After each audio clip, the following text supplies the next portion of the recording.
आज मी इसवनसू कॉलेजला रविवारी सकाळी आलो. ॲडव्होकेट स्नेहा मॅडम आहेत त्यांच्याबरोबर. तर त्यांच्याकडून मला एक महत्त्वाची माहिती मिळाली की इथे फाशीगृह आहे. तर ते फाशीगृह बघण्यासाठी आम्ही आलो. म्हटलं बघूया काय आहे ते. इतके वर्ष इथे राहिलो आम्ही जोगेश्वरीत, पण फाशीगृह बघण्याचा काही योग आला नाही. चला म्हटलं बघूया फाशीगृह आहे तर काय आहे ते. तर ही वास्तू आहे, ही कॉलेजच्या बरोबर बॅक साईडला आहे, म्हणजे हायवे आणि कॉलेजची मेन बिल्डिंग याच्यामध्ये आहे. तर हे इंग्रजांच्या काळातलं फाशीगृह आहे. आता बघा आतमध्ये तुम्हाला काय दिसतं की जे स्वातंत्र्य सैनिक होते त्यांना फासावर देताना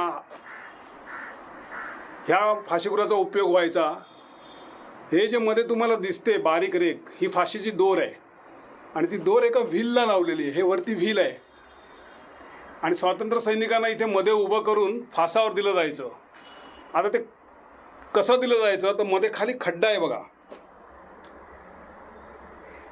तर फासावर दिल्यानंतर त्या खड्ड्यात त्यांचं कलेवार पडायचं. तर ही फाशी देण्याची व्यवस्था होती इंग्रजांच्या काळातली. तर हे फाशीगृह आहे जे इस्मासूप कॉलेजच्या आवारात आहे. ही वास्तू अशीच पडू नये. आता कोणी इथे पूर्वी आलं नाही आलं माहीत नाही. मी तर पहिल्यांदाच आलो 50 वर्षाच्या आयुष्यामध्ये.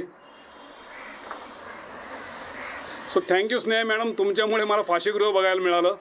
आपले एक कर्तव्य आहे की लोकांना दाखवावं की काय आहे आमचं हेरिटेज इकडे. त्याच्यासाठी आपण हा व्हिडिओ बनवला आणि तो लोकांनी जरूर बघावं आणि इथे बघायला सुद्धा यावं, ही माझी इच्छा आहे. Thank you madam.